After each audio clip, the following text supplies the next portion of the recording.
Hello everyone, welcome back to our channel we the learners. तो हम पढ़ रहे थे outcome of democracy 10th class की पॉलिटी से। तो अभी उसका पार्ट 2 हम डिस्कस करेंगे। जितना भी रिमेनिंग चैप्टर है अब हम वो डिस्कस करेंगे। तो चलिए बिना देर किए स्टार्ट करते हैं अपना चैप्टर को। And the topic is about economic growth and development. तो जो हम आउटकम पढ़ रहे थे डेमोक्रेसी की, उसकी नेक्स्ट पैरामीटर है उसको चेक करने का इकोनॉमिक ग्रोथ एंड डेवलपमेंट कि डेमोक्रेटिक कंट्री होने की वजह से कितना ग्रोथ कर पा रही है कंट्री और कितनी डेवलपमेंट हो रही है डिफरेंट डिफरेंट एस्पेक्ट में। सोशल एस्पेक्ट हो गया, इकोनॉमिक एस्पेक्ट हो गया, वहाँ पे कितनी डेवलपमेंट हो रही है, सिटीजन कितना ग्रो कर रही हैं। तो यही एक आउटकम को मेज़र करने का तरीका है। If democracies are expected to produce good government, कि क्योंकि आप गवर्नमेंट हो, एक डेमोक्रेटिक गवर्नमेंट हो, इससे ये एक्सपेक्टेशन रहती है कि गुड गवर्नमेंट हो, अच्छे तरीके से लोगों पे शासन किया जाएगा, लोगों के हित में काम किया जाएगा। And then it is not fair to expect that they would also produce development. तो ज़रूरी नहीं है कि अगर गुड गवर्नमेंट है तो मतलब वहाँ पे डेवलपमेंट भी हो रही हो, दोनों जरूरी नहीं है। Evidence show that in practice man democracy did not fulfil this expectation. क्यों ऐसा कहा जा रहा है? क्योंकि ज़रूरी नहीं है कि डेमोक्रेटिक कंट्री बहुत ज़्यादा डेवलप्ड हो। ज़्यादातर ऐसा नहीं भी होता प्रैक्टिकल लाइफ में।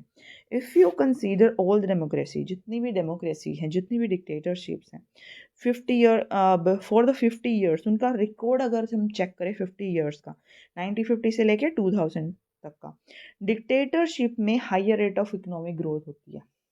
और ये नॉर्मली ऐसे संभव हो पाता है कि क्योंकि वहाँ पर डिसीजन मेकिंग फास्ट हो रही है, गवर्नमेंट जो है बॉदर नहीं है लोगों की नीड्स के अकॉर्डिंग, वो अपने हिसाब से चला के शासन ज़्यादा अपने डिसीजन फास्टली इम्प्लीमेंट करके ग्रोथ कर सकती है इकोनॉमिक। ठीक है, तो दैट इज़ वाई वहाँ पे ज़रूरी नहीं है कि अगर आप डेमोक्रेटिक कंट्री हो तो आप इकोनॉमिकली भी उतना ही ग्रो कर रहे हो। The inability of democracy to achieve higher economic growth, economic development varies us, और यही यहाँ पे एक problematic thing है। But this alone can not reason to reject the democracy. पर इसका मतलब ये नहीं अगर आप स्लाइटली कम डेवलप हो तो इसको रिजेक्ट कर देना चाहिए। As you have already studies in economics, economic development depend upon the several factor, कि सिर्फ डेमोक्रेटिक होने पर ही डिपेंड नहीं करती इकोनॉमिक डेवलपमेंट, ये डिफरेंट डिफरेंट अदर फैक्टर्स पे भी डिपेंड करती है। लाइक कंट्री की पॉपुलेशन कितनी है, अगर बहुत ज़्यादा पॉपुलेटेड कंट्री है तो उसमें डेवलपमेंट होने में टाइम लगता है और काफ़ी डिफ़िकल्ट सिचुएशन भी है। ग्लोबल सिचुएशन क्या चल रही है, क्या ग्लोबल में ही अगर कुछ गड़बड़ चल रही है, ग्लोबल वाइज पूरे वर्ल्ड में ही, जैसे इन्वायरमेंट में प्रॉब्लम चल रही है, कोई डिज़ास्टर हो गया है, तो नेचुरल डिज़ास्टर हो गया, तो वहाँ पे एक प्रॉब्लमेटिक सिचुएशन हो जाती है। कोऑपरेशन कितना है अपने अदर कंट्रीज़ का आपस में, इकोनॉमिक प्रायोरिटीज़ क्या है कंट्री की, कि कंट्री क्या चाहती है कि वो किस डायरेक्शन में मूव ऑन करे। However, the difference in the rate of economic development between less developed countries with dictatorships and democracies is negligible. बहुत ज़्यादा इस पैरामीटर पर डिफरेंसेस नहीं हैं। And overall we can not say that democracy is the guarantee of economic development. तो ये कोई ज़रूरी नहीं है कि अगर आप डेमोक्रेटिक कंट्री हो तो आप डेवलप्ड कंट्री भी हो, ऐसा नहीं है। But we can expect democracy not to lag behind dictatorship in this respect. लेकिन ये कंक्लूजन हम निकाल सकते हैं कि बहुत ज़्यादा पीछे नहीं है डिक्टेटरशिप कंट्रियों से democratic country in this parameter. When we find such sufficient difference, significant difference अगर हमें मिलता है रेट ऑफ इकोनॉमिक ग्रोथ में, जो कंट्री डिक्टेटरशिप में है और डेमोक्रेसी में है, तो हमें प्रेफर डेमोक्रेसी ही करनी चाहिए, क्योंकि अदर पॉजिटिव आउटकम भी उसके साथ हैं। सिर्फ और सिर्फ डेवलपमेंट ही एक पॉजिटिव आउटकम नहीं है, पीस भी होनी ज़रूरी है सोसाइटी में, लोगों की सुननी भी ज़रूरी है, उनका एक ऐसा माहौल क्रिएट करने की भी ज़रूरत है जहाँ पे वो अपने आप को डिग्निफाई समझे, उनकी सेल्फ डिग्निटी वो मेंटेन हो रही हो, उनको फ्रीडम दी गई हो, तो वो भी इम्पॉर्टेंट है। जैसे चाइना एक डेमोक्रेटिक कंट्री नहीं है, लेकिन वो एक डेवलप्ड कंट्री जरूर है, काफ़ी ज़्यादा इकोनॉमिक डेवलपमेंट उसने कर लिया। बट इट डजंट मीन कि वहाँ पर फ्रीडम ऑफ स्पीच है, लोगों के राइट्स को देखा जाता है, उनको वो प्रोवाइड किया जाता है, वहाँ पे सोसाइटी में बहुत पीस है, नहीं। तो वो इतना मायने नहीं रखती उनके लिए। उनके लिए सिर्फ इकोनॉमिक ग्रोथ ज़्यादा मायने रखती है। तो अगर हम इस पैरामीटर पे देखें तो स्टिल हमें ऐसी फॉर्म ऑफ गवर्नमेंट चूज़ करनी चाहिए जो डेमोक्रेटिक हो, ना कि डिक्टेटरशिप, जहाँ पे सिर्फ और सिर्फ इकोनॉमिक डेवलपमेंट को देखा जाता हो। नेक्स्ट टॉपिक है reduction of inequality and poverty. अब हम आउटकम, डेमोक्रेसी के आउटकम को एक अदर पर्सपेक्टिव से देखेंगे, इनइक्वालिटी पे। सोसाइटी में कितनी इनइक्वालिटी अभी लाए है, पॉवर्टी कितनी कम हुई है या नहीं हुई है, इस चीज़ को भी हम चेकआउट करेंगे। Perhaps more than development, it is reasonable to expect democracies to reduce economic disparity। कि लोगों के बीच में जो भेदभाव है ना सोसाइटी में, कि अमीर बहुत ज़्यादा अमीर है और गरीब बहुत ज़्यादा गरीब है और उनके बीच की खाई बढ़ती जा रही है, तो ये चीज़ें नहीं होनी चाहिए। अगर ये सोशल डिफरेंसेस नहीं हैं उस कंट्री में, तो वो एक अच्छी पॉजिटिव आउटकम वाली डेमोक्रेसी है। Even when a country achieves economic growth, will wealth and distributed in such a way that all citizens of the country will have a share and lead a better life। कि क्या पता काफ़ी ज़्यादा economic growth एक country ने कर लियो, लेकिन wealth का अच्छे से डिस्ट्रीब्यूशन नहीं हुआ। जैसे चाइना, साउथ अफ्रीका, वहाँ पे अमीर बहुत ज़्यादा अमीर है और गरीब बहुत ज़्यादा गरीब है, डिफरेंसेस बहुत ज़्यादा है, वेल्थ कुछ ही लोगों में कंसंट्रेटेड है। तो ये भी अच्छी सिचुएशन नहीं है। Is economic growth in democracies accompanied by increase in equality. कि जो ग्रोथ है उसके साथ साथ क्या पता इनइक्वालिटी बढ़ रही हो लोगों के बीच में। और do democracies lead to a just distribution of goods and opportunity. और क्या अच्छे तरीके से गुड्स एंड सर्विसेज को डिस्ट्रीब्यूट किया जा रहा है लोगों के बीच में, पुअर को भी वो मिल रहा है।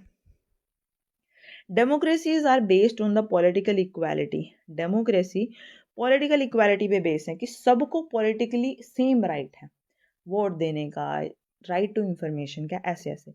All individual has way in electing representative, कि हर कोई इलेक्टिव रिप्रेजेंटेटिव चूज कर सकता है। Parallel to the process of bringing individual into the political arena and equal footing है सबकी पॉलिटिकल सिचुएशन में। We find governing economic inequality, लेकिन इकोनॉमिकली इनइक्वालिटी बहुत ज़्यादा है। A small number of ultra rich enjoy a highly disproportionate share of wealth and income। जैसे हमारी country में भी क्या है, जो वेल्थ रिपोर्ट है ना उसके अकॉर्डिंग इंडिया में भी बहुत ज़्यादा इनइक्वालिटी है।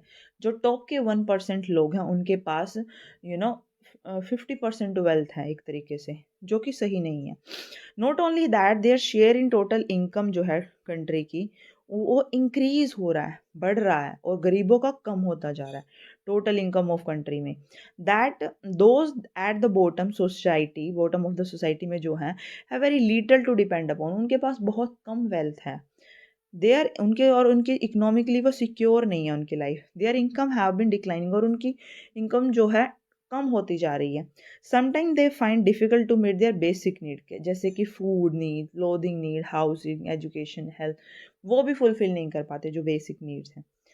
In actual life, democracy do not appear to be very successful in reducing economic inequality।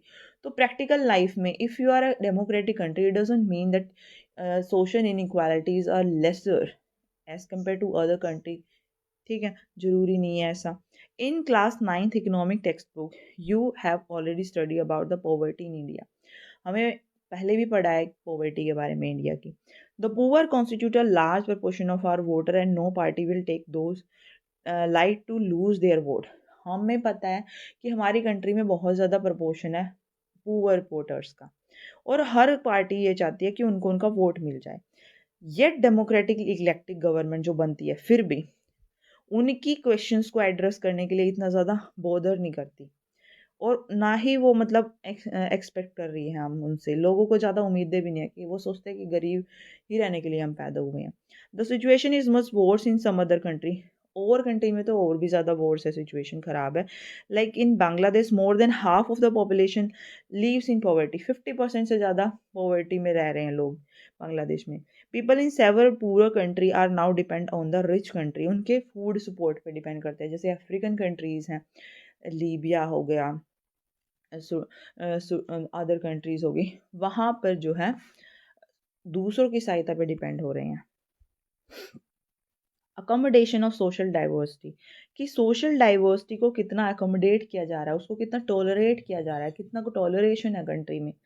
Do democracy lead to peaceful and harmonious life, जितना ज़्यादा टॉलरेंस होगी ना सोसाइटी में, उतना ज़्यादा हार्मनी होगी, सब सद्भावना होगी लोगों के बीच में, उतनी ज़्यादा पीस होगी। It will be fair expectation that, और यही एक्सपेक्टेशन है that democracy should produce a harmonious social life, की हार्मनी होगी लोगों में, आपस में सौहार्द होगा।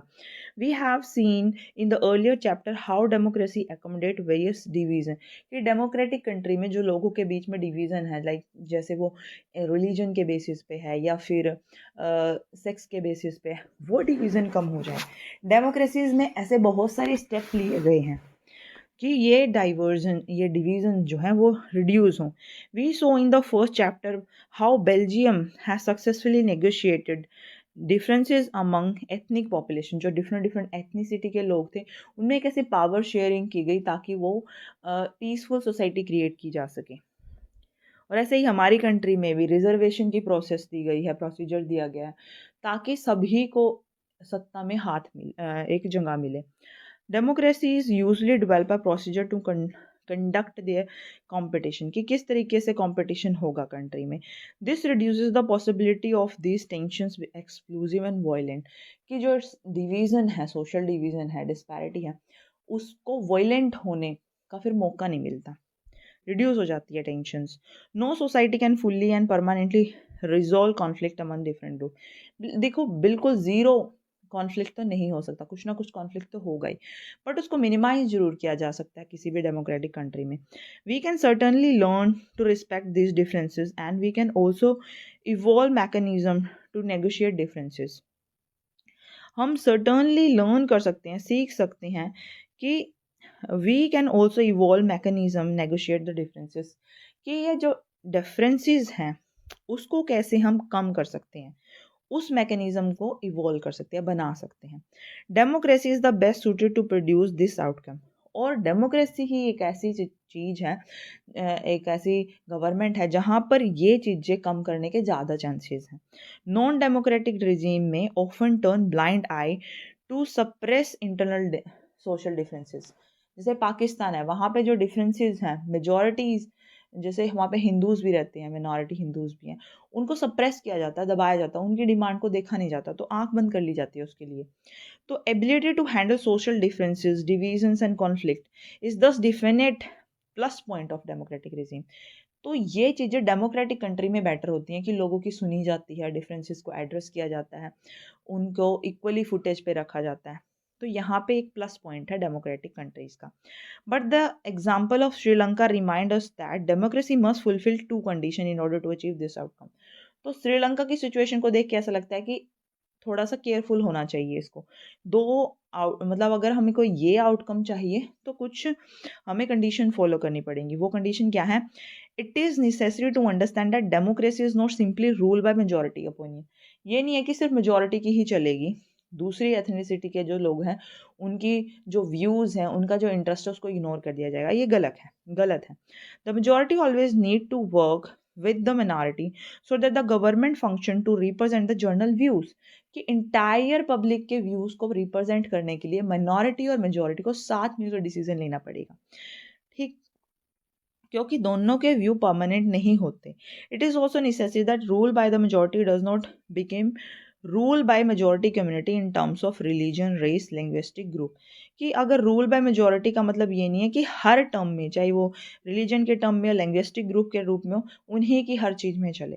रूल बाय मेजॉरिटी का मतलब ये होता है कि हर decision, every election, different persons and group may and can form majority. वो मतलब हर एक ग्रुप को ही इक्वल राइट दिया जाए कि वो सत्ता में आ सके।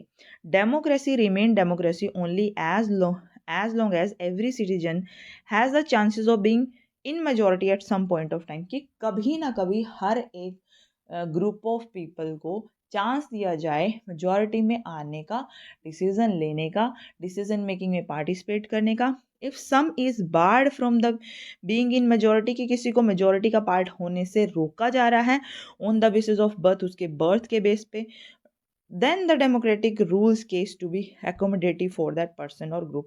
तब एकोमोडेटिव होना ज़रूरी है, उसको एकोमोडेट करना, मिलाना बहुत ज़रूरी है मेजॉरिटी में। सिचुएशन डिग्निटी करा चुकी हूँ।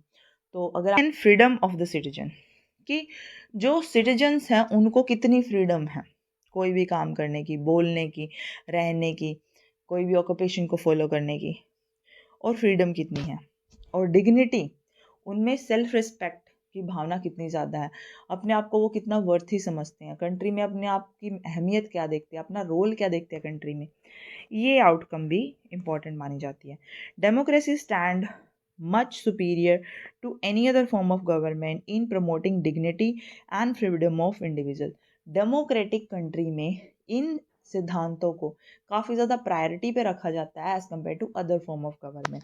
एवरी इंडिविजुअल, जैसे हमारी कंट्री है, हमारे यहाँ पे संविधान में ही हमें ये राइट दिया गया है, राइट टू फ्रीडम का ये राइट दिया गया है, फंडामेंटल राइट। तो every individual want to receive respect, हर किसी को रिस्पेक्ट रिसीव करने का हक है, सब कोई चाहता है कि हमें रिस्पेक्टफुल तरीके से देखा जाए। ऑफन कॉन्फ्लिक्ट कब होते हैं, बिकॉज कुछ लोगों को फील होता है that they are not treated with the due respect, कि उनके साथ अच्छा ट्रीटमेंट नहीं हो रहा, उनको रिस्पेक्ट नहीं मिल रही।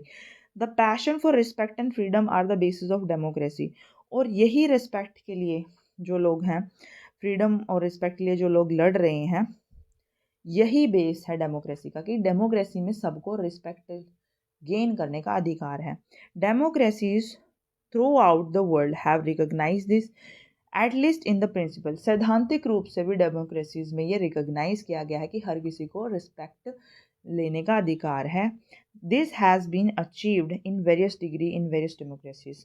किसी में कम अचीव होता है, ये किसी में ज़्यादा होता है, बट ये कुछ हद तक डेमोक्रेसीज में फॉलो होता है। For society which have been built for long on the basis of subordination and domination, it is not a simple matter to recognize that all individuals are equal। कि जहाँ पर डोमिनेशन हो रहा है किसी भी ऐसी सोसाइटी में, तो वहाँ पे हर इंडिविजुअल को इक्वल नहीं समझा जाता। Take a case of dignity of women. Women's की डिग्निटी की अगर हम बात करें, उनकी रिस्पेक्ट की हम बात करें, मोस्ट ऑफ द सोसाइटी जो है वर्ल्ड की हिस्टोरिकली मेल डोमिनेटेड सोसाइटी थी, आदमियों की ही चलती थी, औरतों को ज़्यादा अधिकार नहीं दिए गए थे, चाहे वो वोट देने का हो, चाहे वो सोसाइटी में किसी भी ऑक्यूपेशन को फॉलो करने का हो, तो वो उन्हें प्रोवाइड नहीं थे। लॉन्ग स्ट्रगल के बाद सेंसिटिव हुई है हमारी सोसाइटी उनको इक्वल ट्रीटमेंट देने के लिए। And that does not mean that women are actually always treated with respect. लेकिन और ये जो सिचुएशन है, ये डेमोक्रेटिक कंट्रीज़ का भी पार्ट है कि इक्वालिटी का दर्जा दिया जा रहा है औरतों का। लेकिन इसका मतलब ये नहीं है कि औरतों को हमेशा से ही ये सेम दर्जा दिया जा रहा है, रिस्पेक्टफुल तरीके से देखा जा रहा है डेमोक्रेसीज़ में। But once the principle recognise, लेकिन जब ये प्रिंसिपल के तौर पे रिकॉग्नाइज हो गया कि वीमेंस को भी इक्वल राइट मिलने चाहिए, डिग्निटी होनी चाहिए उनकी भी, रिस्पेक्ट डिग्निटी की, तो it became easier for women to wage a struggle against what is now unacceptable legally और morally। कि लीगली और मॉरली आप उनके साथ अनइक्वल ट्रीटमेंट नहीं कर सकते एक डेमोक्रेटिक कंट्री में। तो अगर ऐसी सिचुएशन अगर है प्रिंसिपल्स में डेमोक्रेटिक कंट्री के, तो वो फिर अचीव करने के लिए औरतें अपनी आवाज़ उठा सकती हैं दूसरी कंट्रीज़ के मुकाबले, जहाँ पर ये एज अ प्रिंसिपल रिकॉग्नाइज नहीं किया गया है। क्योंकि ये किसी भी डेमोक्रेटिक कंट्री का एक प्रिंसिपल माना जाता है कि हर एक सिटीजन को डिग्निटी के साथ जीने का हक है, इंक्लूडिंग विमेन। तो वो फिर इजी हो जाता है औरतों के लिए, उनके फेवर में जाता है। In democratic, non-democratic setup, this unacceptability would not have legal basis because the principle of individual freedom and dignity would not have the legal and moral force in there। Non democratic country में ये जो individual freedom है, dignity है, उसको as a principal legally और morally accept नहीं किया गया, तो वहाँ पे ये डिफ़िकल्ट है उस चीज़ के लिए आवाज़ उठाना। The same is true in case of inequality, जैसे इनइक्वालिटी के केस में भी है। Democracy in India has strengthen the claim of disadvantage and discriminating caste for equal status and equal opportunity. India में भी ये डिसएडवांटेज और डिस्क्रिमिनेटेड कास्ट हैं वो इक्वल स्टेटस के लिए आवाज़ उठा सकते हैं और इक्वल अपॉर्चुनिटी के लिए आवाज़ उठा सकते हैं। There are instances still of caste based inequalities and atrocity. बहुत सारे ऐसे सिचुएशंस हैं जहाँ पर कास्ट बेस्ड इनइक्वालिटीज़ होती है, but these lack the moral and legal foundation. लेकिन लीगल फाउंडेशंस नहीं है उसकी। वो कास्ट बेस्ड इनइक्वालिटी जो होती है वो लीगली नहीं है हमारी कंट्री में कि वो होनी ही चाहिए, तो उसके खिलाफ आवाज़ उठाई जा सकती है। Perhaps it is recognition that make ordinary citizen value their democratic right. और इसी वजह से डेमोक्रेटिक राइट्स जो हैं लोगों के, उसके लिए वो आवाज़ उठाते हैं। Expectation from democracy is also function as the criteria for judging any democratic country. कि हम डेमोक्रेटिक होने की वजह से ये एक्सपेक्टेशन लगा सकते हैं कि हाँ, यहाँ पे सिटीजन के हक का, उनकी डिग्निटी का ख्याल रखा जाता होगा। ये भी काफ़ी एक इम्पॉर्टेंट क्राइटेरिया है किसी भी डेमोक्रेटिक कंट्री को जज करने का। What is most distinctive about democracy is that is examination never get cover over. कि ये सब कुछ मतलब एक तरीके से हटके क्या है डेमोक्रेसी में, कि ये एग्जामिनेशन कि क्या सही है क्या नहीं है, क्या राइट्स को फॉलो किया जा रहा है कि नहीं, लोगों को इंडिविजुअल हक को देखा जा रहा है कि नहीं, प्रोवाइड किया जा रहा है कि नहीं, ये चीज़ों को एनालाइज करने का एक मतलब चलता ही रहता है ये प्रोसीजर। एज डेमोक्रेसी पास वन टेस्ट, कोई भी टेस्ट में पास होती है, अदर टेस्ट फिर उसका लिया जाता है। As people get some benefit, कैसे ही डेमोक्रेसी से कोई बेनिफिट गेन करते हैं, दे आस्क फॉर मोर, वो और बेनिफिट चाहते हैं, इवन बेटर चाहते हैं डेमोक्रेटिक कंट्रीज को। That is why when we ask people about the way democracy function, कि कैसे डेमोक्रेटिक कंट्री फंक्शन कर रही है, they will always come up with more expectation. उनकी एक्सपेक्टेशन बढ़ती ही जाती है, क्योंकि लोगों की नीड्स का, उनके एक्सपेक्टेशन का बहुत ज़्यादा ख्याल रखा जाता है in principle and moral manner and as well as in legal manner in democracies. That is why they are raising their expectation day by day. अगर एक आउटकम उनका फुलफिल हो जाता है, फिर they put on other expectation over the head of democratic country.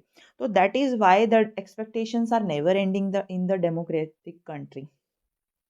It shows that people have developed awareness and ability to expect and look critically at the power holder and high and mighty।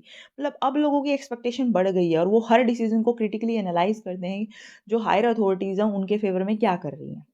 A public expression of the dissatisfaction with the democracy show the success of the democracy project। मतलब अगर आप publicly dissatisfaction भी show कर पा रहे हो ना किसी कंट्री में, क्योंकि वो डेमोक्रेटिक है, तो भी एक तरीके से पॉजिटिव आउटकम ही मानी जाएगी वो डेमोक्रेसी की। क्योंकि मोस्ट ऑफ द कंट्रीज ऐसी हैं नॉन डेमोक्रेटिक, जहाँ पे लोग एक्सप्रेस भी नहीं कर सकते अपनी अनसेटिस्फेक्शन को, अपने डिससेटिस्फेक्शन को।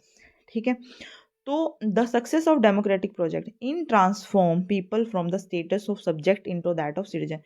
कि एक तरीके से सबॉर्डिनेशन से आप अगर एक सिटीजन की फॉर्म में आते हो, तो ये भी एक पॉजिटिव आउटकम है डेमोक्रेसी का।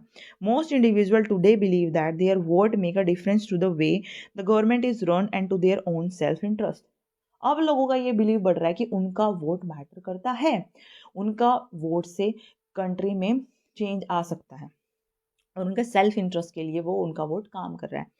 तो ये एक पॉजिटिव आउटकम है, ये एक जीत है डेमोक्रेसी की। तो इसी के साथ हमारा चैप्टर यहाँ पे ख़त्म होता है। मैंने अपना बेस्ट एफर्ट लगाया है इस चैप्टर को समझाने में, और पिछले चैप्टर्स को भी मैं आपको करा चुकी। आपको कोई डाउट हो आप फ्रीली मेंशन कर सकते हो। I really thank you, have a nice day.